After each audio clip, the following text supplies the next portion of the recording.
ಒಬ್ಬ ರಿಕಗ್ನೈಸ್ ಅಂತ ನಾಯಕರ ಅವರು ಇಲ್ಲ. ಮತ್ತು ಯಾರು ಉಳಿದ್ರು? ಹಾಗಾದ್ರೆ ವಿಜಯೇಂದ್ರ ಅವ್ರಿಗೆ ಪ್ರಬಲ ಸ್ಪರ್ಧಿ ಯಾರು? ಅವ್ರ ವಯಸ್ಸಿನವರು ಯಾರೂ ಇಲ್ಲ.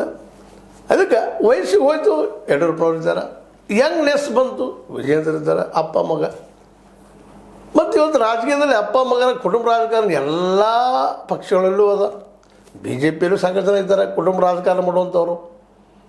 ಭ್ರಷ್ಟ ಅಂತ ಇವತ್ತು ಸಾಮಾನ್ಯ ಭ್ರಷ್ಟಾಚಾರ ಇಲ್ಲ ಅಂತಂದ್ರೆ, ವ್ಯಕ್ತಿ ಮಾಡಿಲ್ಲ ಅಂದ್ರೆ ರಾಜಕೀಯಕ್ಕೆ ಬರೋಕ್ಕೆ ಯೋಗ್ಯನೇ ಇಲ್ಲ ಅನ್ನುವಂಥ ವಾತಾವರಣ ಇವತ್ತದ.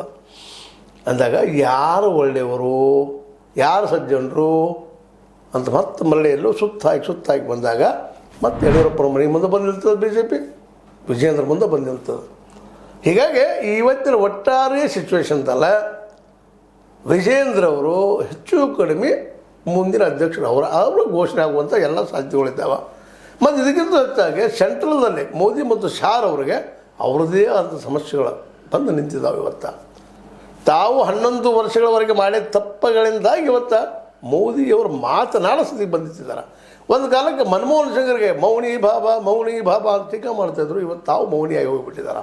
ಯಾವುದಕ್ಕೂ ಉತ್ತರ ಇಲ್ಲ ಅವರಲ್ಲಿ.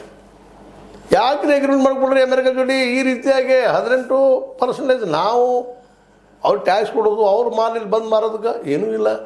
ಕೃಷಿ ವಸ್ತುಗಳು ನಾವಲ್ಲಿ ಫ್ರೀಯಾಗಿ ಮಾರೋದು. ನಮ್ಮ ಕೃಷಿಕರ ಗತಿ ಏನು? ಹತ್ತಿ ಬಗ್ಗೆ ಏನು ಕೃಷಿಕರಿಗೆ ಏನು ಹೇಳ್ತಾ ಇದ್ದೀರಿ? ಎಣ್ಣೆ ಹೇಗೆ ರಷ್ಯಾದ ಬಿಟ್ರಿ? ಅದೇ ಕಾಲಕ್ಕೆ ಚೈನಾ ಮುಂದೆ ಬಂದಿತ್ತು ಗ್ಯಾಸಲಕ್ಕೆ, ಅಲ್ಲಿ ಎಲ್ಲ ಸಾಮಾನುಗಳು ನೀವು ಇಂಪೋರ್ಟ್ ಮಾಡ್ಕೊಳ್ತೀರಿ. ಅವರಿಂದ ಯಾಕೆ ದೂರ ಸರಿದ್ರಿ?